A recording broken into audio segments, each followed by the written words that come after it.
Welcome to 2-3 Motion Podcast. My name is Don. I'm Tony. CJ. And today we got some results from the matchups of yesterday. I think we should start off with the Lakers-Pelicans, seeing as the Lakers moved on. LeBron did what he was going to do. He had great help, but I think a lot of people are thinking that win is going to Zion being hurt. Zion doesn't get hurt, Pelicans win that. Nobody was stopping Zion at that point. Even he went chest to chest at LeBron. He took him a couple times.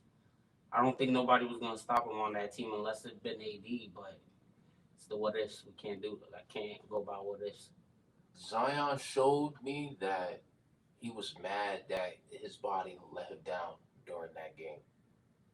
That was a good sign. A good sign. That he wants it now. And he was playing like that. He was and there was a point where Jose Alvarado he hit a clutch three. He actually hit two to that point, but he hit a clutch three and then came back down like a couple possessions later and caught Zion with an alley-oop. Right there in that connection, Zion, he reached another level, but his body kind of failed him, and he was very pissed about that, and he walked off the court. Brandon Ingram didn't show up. CJ McCollum didn't show up. I think even if one of those guys shows up, I think it's a different game. Whole different game.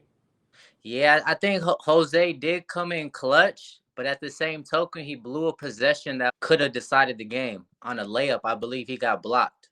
I'm glad you brought up Jose Alvarado because throughout during the game, I was telling TJ what he did to D'Lo was beautiful. It was well needed. That disruption, because once him and D'Lo went at it, D'Lo wasn't the same after that during the game. D'Lo up to that point had 14 points in the first quarter, and then they got into it, and after that, he really didn't matter much. He did hit a couple big threes when they needed it. He hit about 5. Yeah, he had 5, but at that point, he had already hit 3. So Yeah. he only hit another 2. But he did have a couple key plays, but what Jose Alvarado did got into his head a little bit, and I like that. Just you got to disrupt him. Try to take him out of his game. Yeah, I don't think the game was scrappy enough throughout all 4 quarters for the Pelicans to take the W. Murphy, the third, he played a good game. Herb Jones played a good game defensively, and they sprinkled in a couple well-timed shots. Alvarado played a great defensive game, and it just makes you think, should they blow that up over there in New Orleans and just build around Zion and get a lot of defenders in there? Because I still don't understand why Brandon Ingram didn't affect the game that in the way that we thought he would have. I think you might be right, TJ. I think it might be surround Zion with 3 and D players. I can't recall any moment that Austin Reeves had that game, actually, now that I think back at it. He had a subpar game. He had a couple moments in the fourth quarter with some floaters, some drive-in floaters, but that was really it. No real crazy moments. I believe he might have hit a long 3 in the first half, but that was pretty much it. To be honest, I think the Pelicans gave up that victory because they was leading into the third, I believe. LeBron was pissing me off because he would get the mismatch and he would post up he would halfway post up the smaller guy like CJ McCollum or Jose Alvarado, and he'd just pass it right back out of the post. And it's like, LeBron, at this point in your career, I don't know how long you can do this. Scoring the way that you do, shouldn't posting up be focal point of your game right now? In my opinion, it should have been a focal point in the beginning of his career. Yeah. But that's neither here or there. Anthony Davis should get his flowers, though. Anthony Davis held his own. I believe he had a double-digit points and rebounds. I think he could have been more impactful, though. We've known to see Anthony Davis not be able to play 2 games in a row consistently. But if the Lakers lose, then what would we say? That wasn't enough? We would put it on LeBron. It always falls on LeBron because he's LeBron. And because Anthony Davis, he contributed. He didn't have less than 10 boards. You get what I'm saying? Those are one of his dub games where it's like you didn't do nothing. You should be able to do that in your sleep, double with that size and that skill set. I don't want to go hard on AD because I did say last time that he's been playing bad defense, And he has. There was a lot of shaky defense by the Lakers in the first half, but they did their thing. I mean, they got it done. AD, he was in there rebounding. He did do his thing. I like the Lakers look, but I don't know if it's championship worthy. Or not. They're not. We'll get into it, but they're not getting past that, bro. Okay, cool. So we know Lakers moved on. So yesterday we had Warriors versus Kings. Yeah, my boy Keon Ellis. I didn't know. Honestly, I didn't really know much of him before that game, but I like what I seen on defense. He's done something to Curry that not a lot of people are able to do. He pickpocketed him a couple times. He put the clamps on him. He just had him frustrated the whole game. I think he was a key piece of their win. I think without him doing what he did, I don't think they win. He was a good two-way player. He had a couple great shots that put them in a position to seal the game. He was hitting them from three. He was hitting them from three all game long, and really started to continue doing it for the fourth. But I think he's a young player with wheels, right? So he's just chasing after Curry. You know, where these other heads ain't taking the challenge to chase after him around these screens and around there all over the court. Where he's a young buck who's willing to do it, you know, and he took the challenge on, and he was a little successful at it. Getting into Curry's midsection on his gather, you know what I mean, and being able to follow him quick enough to even get into it. He's a quick shooter. He's a quick shooter. Hard to even get into him defensively. But you're right. He was successful with that. De'Aaron Fox came out, did what he was supposed to do. We didn't get that matchup to where they was holding each other like I wanted, but it is what it is. Kings got the dub. Where was Klay, TJ? I think I touched on that last time that it's going to have to come down to Klay Thompson being successful on both ends of the floor.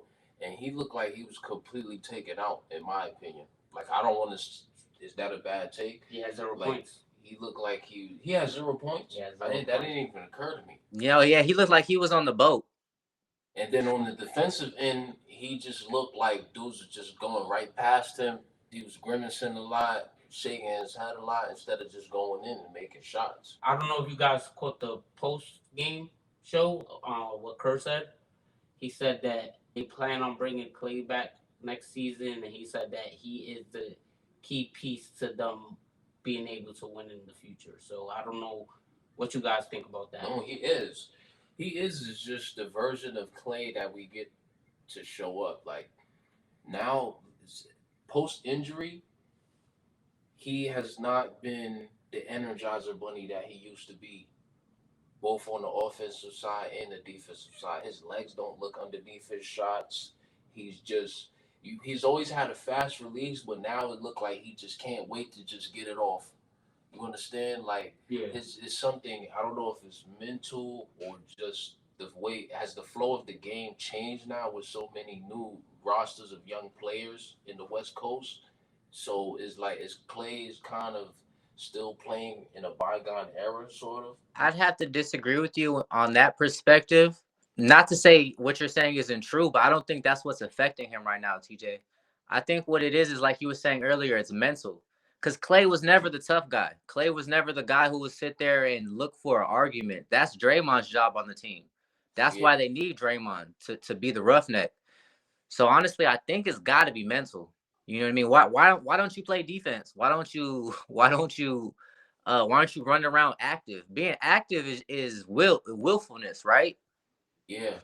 And the only thing that will stop him from being willful is the thoughts of injury, you would think, right? What's crazy is he's so talented, I guess, to your point. Just because you can't affect one side of the floor offensively, you're not making your shots. You could still lock into that old Klay by just playing defense and letting the shots that come to you on a fast break, maybe, or running out into that corner.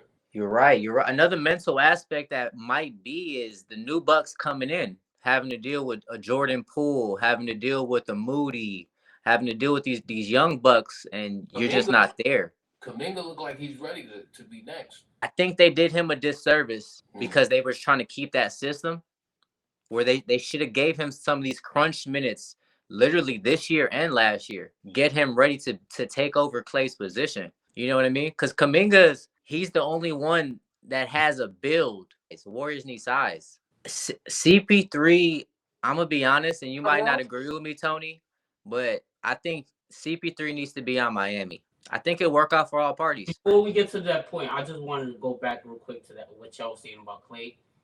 It alludes to the same point you were saying that it was mentally, because if you think about it, look what he was doing towards the end of the regular season. It shows that it's still there. Coming off the bench, being productive. Yeah. It shows that it's still there. You're capable. You have the capability of scoring and being effective in games.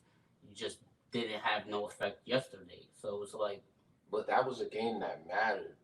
And that's a good point, TJ. It's tough. It's tough to think like that because where he was shining at the end of the season was a 6-man role. Can you only shine in a lesser position? Because he wasn't a 6th man when he was at his highlight. At his highlight, he was the 2. It sucks because he's been taken out of the lineup early this season too, completely for a couple games. So that kind of fucked him over mentally too, in a way. Warriors really, they fell. I don't think Clay's the answer though. I don't think it's Clay. I think they should let him go. I think they could get another piece or two for cheaper that will fill that void that he's left. I think what they need to do is, I think you're right, Tony. I don't think he's the answer. I say trade Wiggins. He hasn't been doing much. He ain't doing shit this. The Warriors is another system-based team, not similar to the Heat in all aspects, but similar in the aspect that they run a system. Not everyone is designed to shine in that system. That system's designed for Curry to shine, designed for Clay to shine, and a third, similar to a Draymond who's willing to cut and dish. That's how that whole system is developed. You know what I mean? His skill set is really a ISO. Draymond showed that he's more valuable than Clay. Even though he had hiccups with the refs and shit like that, but he showed to be that he's better than Clay right now. Not talking player-wise and accolade-wise, but what he's contributed to the team in games that matter. I think it's contingent that he stays in the game. I think that's the contingency. I don't think anyone really was questioning Draymond versus Clay. There might have been some, but I more so think the problem was Draymond's not there because of Draymond. His antics. You know what I mean? That's the biggest problem. Within that problem, there's a lot of politics to why he's getting kicked out, whether it's his fault or not, or whether the refs are just looking for his number. I think I'd agree with you. I would say Draymond definitely is more important. Back then, it was an argument. When Clay was healthy, it was a definite argument because of his output. They were never out of a game. They could have been down 12 and they'd be back in a minute 30, 2 minutes. They back in the game. Yeah, I don't see Clay coming back. I don't see them building a system for older Clay and Steph. Plan is they plan on bringing. I don't see Clay ever coming back to what we know him as. And he could still be effective. It was always Clay defensively. What does he do on the other side of the floor? That gets him those shots, those deflections, those tip outs that become fast breaks, the rebounds. Where was that Klay Thompson? The reason they lost yesterday, they didn't have a big man. They didn't have nobody to combat Domantas Sabonis. And Looney only played like a couple minutes. All them offensive rebounds that gave him a second possession, that played a huge factor into it.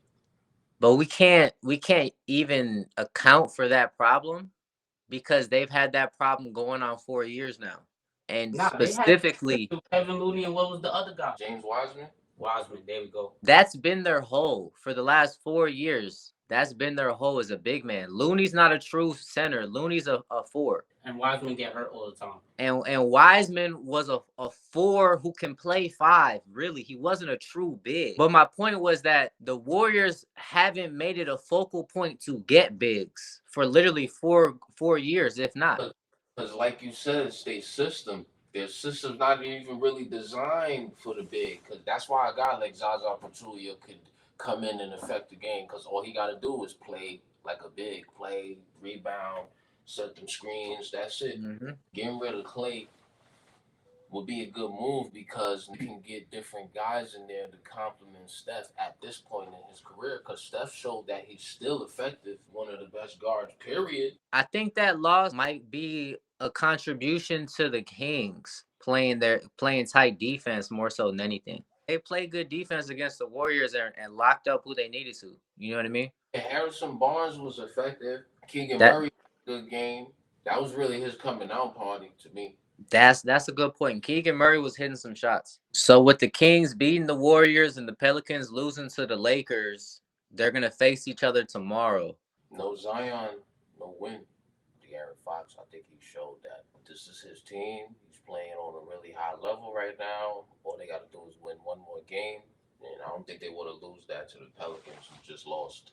The pressure is more on the Kings than it is the Pelicans because Zion's out, obviously. The Pelicans are just gonna make it an even rougher game than it was supposed to be yesterday. You know, that's their whole style is to play roughneck defense and to cause turnovers. So it's really just gonna be up to if De'Aaron Fox can lead the Kings to stay consistent and to a victory. I think that the Kings are a shorter team than the Lakers, so I think they might be able to get past them. I agree with TJ. I don't think the Pelicans is gonna win. I don't think necessarily just because of Zion being out, but that's a big part of it. Also, the Kings on the fast break is just a different animal. As long as they keep pushing the ball and that defense is not set against them, they'll have a great chance to win the game. But if they let that defense get set, that's where they're gonna struggle at. Yeah, I think I'm gonna lean towards the Kings just because the Pelicans don't have Zion, but it's gonna be a defensive game. Either the Kings are gonna be hitting their shots or they're not, and they're gonna keep the Pelicans in it. In order for the Pelicans to win, you need CJ McCollum and Brandon Ingram to have great games. Not good games, great games. The next matchup that we seen yesterday was the Hawks versus the Bulls. Caruso went out with an injury running into Drummond. That game was not one that I was really interested in. Chicago had a great game. In the first half, it was back and forth. It was that second half that these guys just took over. Chicago controlled majority of that game, majority of the second half, really, and it's looking like Trae Young is out of there. Kobe White had a great game. I don't want to wake up the Trae Young beast because he killed the Knicks a couple years ago in the playoffs. So I stay away from talking bad about Trae Young just from a superstitious standpoint. It wasn't looking like DeJounte was very happy playing with Trae. I hope Trae Young is out of there because you know where I would love to see him? Where? Miami. I don't think Trae Young in Miami with Jimmy Butler, Adebayo, Tyler Hero. That'd be good for y'all. That'd be great. Jimmy ain't gonna be. He's not gonna be with that Trae Young shimmying and shit and all that. Yeah, that's just not gonna work out. As soon as Trae got to run too much, that's out. Who gonna rebound for him and all that? Damn. Trae Who gonna play defense for him? DeJounte Murray kind of got mad at him yesterday because you blowing every shot clock. Every time you come down, you dribble in, dribble left, dribble right, take a screen, and then like, come on, bro. Yeah, Trae really was taking up the shot clock, not leaving much for any plays to be ran, any momentum to be built. I still like Trae as a player, but I don't know. I think that's a player that needs to be in a system. Yeah. I just don't know if Miami's the right one. Kobe White had a great game. But we need a vet that's still efficient. That's why I said Chris Paul would be nice. Westbrook would be great for us. Westbrook would actually be great for y'all because he's active, super active. And he's low-key been playing excellent defense, like with tenacity for it and all that, but I ain't trying to get on the Yo, since we talking about the Heat, you might as well just get into the game. Just go to it. Yeah. So we had Heat versus 76ers. Butler had an ACL and he still had a pretty decent game. If he doesn't get that bad injury in the beginning of the game, I think he's more effective in the second half. Tyler Hero had a slow game in the beginning. He picked it up though in the second half. You know who I blame? I'm gonna tell you right now. I blame the goddamn free chicken. Because after the free chicken, all of a sudden the 76ers come out playing like crazy. I did see a post that said, I can't believe the Heat lost to free chicken. We lost the free chicken, bro. The Oh, Rod, We lost to Free that Chicken, crowd got my crazy. guy. Man, I don't know where Nick Batum came out. We lost to Free Chicken and Nick Batum. What I kept saying about Nick Batum yesterday, every time he made a shot, I was like, yo, he's playing for his career. He did say that. Every shot he made, he added another season, another 6 months. Heat lose to Free Chicken. I gotta put it. What bothered me was the way his feet were planted as he's throwing these motherfuckers up, and they're going in. I'm like, God, his form is horrendous.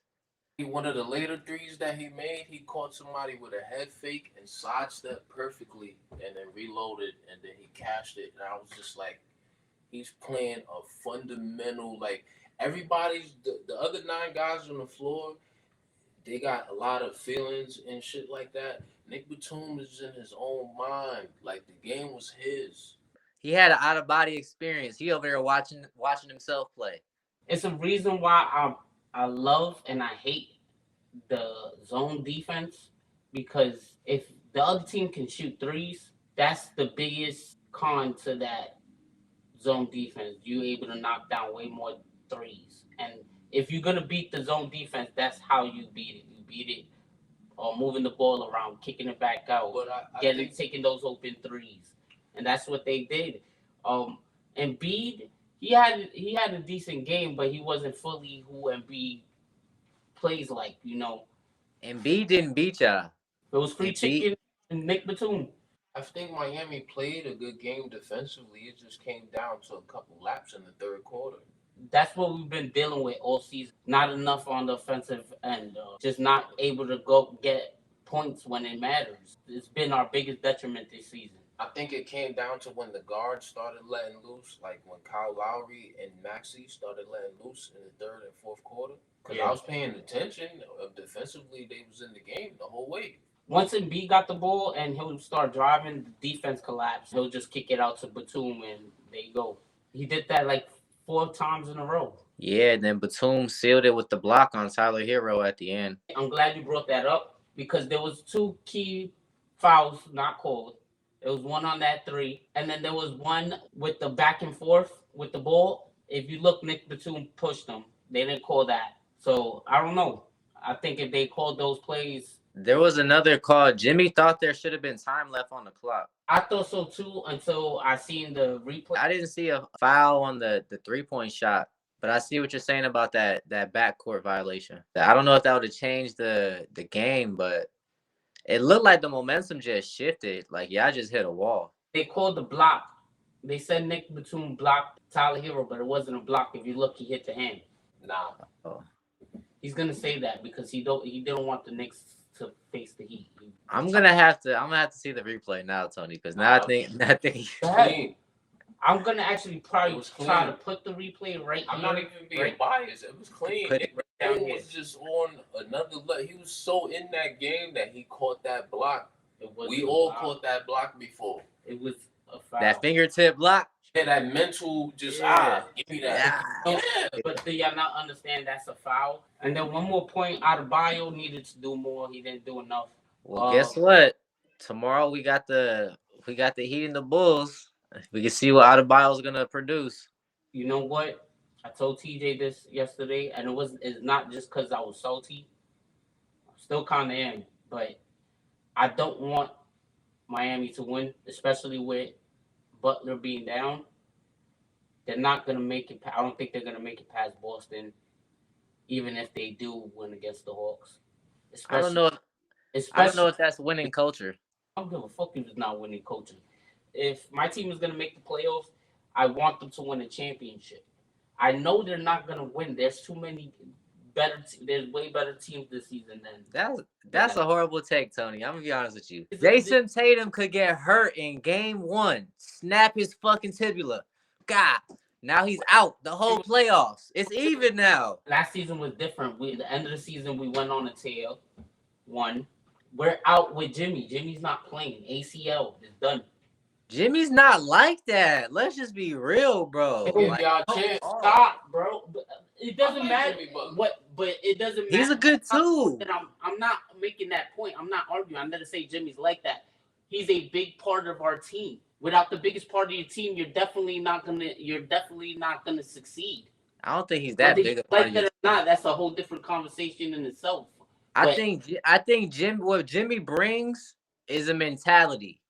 I don't know if he brings a skill set. okay, If that makes sense. He has skills. I'm just saying that's not what we know him for. We know him for his mentality, being a dog. Okay, he's gonna go play defense at the half court marker. You get what I'm saying? That's what we know Jimmy for. okay, but regardless, That's not translating to like on it rather than off of it. I get it. I'm just saying your team, the way your team is built, y'all still have a chance regardless if Jimmy's there or not. Going through a lot of trauma right now. It's not about trauma. It's about being It's- a real. So one of my biggest pet peeves are sports fans that are very delusional that think that their team has chances to win when they actually don't, and they But know they that's the don't. name But they of the game. That's what not it's the about. name of the. That's what it's about. Everybody. No, it is. But they- your guys' team, I know you hate that I say this, but you guys are system based.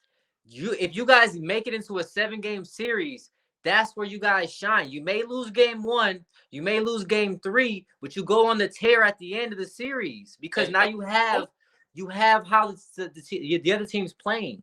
Eric You get what I'm Spoelstra saying?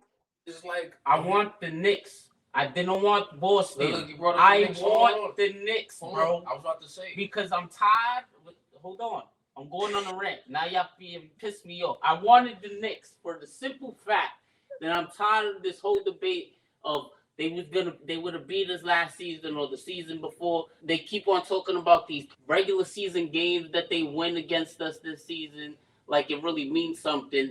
Okay, so let's see if you can do it when it really matters. They don't want it. They didn't want it. The real Knicks fans don't want it, bro. They knew they didn't want to see the Heat. Maybe now because Jimmy Butler. I think it sounds like the Heat didn't want it. The Heat lost to the 76ers. That was funny, B. I definitely didn't want to see the Heat. So, yeah, great. You're right about that. That's a great take. You want the Heat to lose tomorrow. I want the Heat to lose tomorrow. I don't want. That's blasphemous because why would you want your team to lose? They're gonna ban you from the stadium. Listen, when you're a fan of a team, you're supposed to go all the way out the window. It's pros to it. Listen, there's pros to it. We're pretty good at drafting prospects, and then on top of that, fucking Scary Terry the fuck out of here. So any way you put it is a win-win. So seeing as the Heat lost to the 76ers and the Bulls beat the Hawks, that's who we got tomorrow. Heat versus Bulls. I'm thinking the Heat still might take it. Isn't it the Heat versus the Hawks? I know they might win. No, Heat versus Bulls. No, I don't think we win that. Caruso's out. Zach's out. That was the one team I didn't want to see was the Bulls because that defense is stout. Yeah, I'm going with the Heat. I'm going with the Heat over the Bulls. You would do some shit like that, not go for them. Let's do that. Let's do that. Game, so he could be happy. Yeah, let's do that. That's what I'm saying. That would piss me off if y'all niggas now. I was celebrating yesterday because I wanted the Heat to lose that game so they don't gotta play the Knicks. Yeah, y'all niggas. Y'all some gaslighting ass niggas. I'm telling you, you'll be surprised. The Heat might do something. I hope the fans are on my I want side y'all to and get see into shit the that I playoffs. gotta deal with. I want y'all to get into the playoffs. We could get y'all about second. Don't do that. Don't do that, TJ. TJ, don't do that. Because you could have had his first round. Don't do that. Why? Don't do that. Jimmy, No, See now what I'm he want to see us. Bro, now he want to see us in the playoffs, right? all the Knicks fans. Now you want to see us in the playoffs. When you could have had us this round. You would have thought this nigga won free chicken yesterday the way he was cheering, bro. All the Knicks fans. All the Knicks fans, pull up. So you going with the Bulls, Tony? That's fucked up. Me and TJ going with the Heat. Yeah, I think the Bulls is going to win. Yeah, I think it's gonna depend on Adebayo. Tyler Hero is gonna have to have a better game.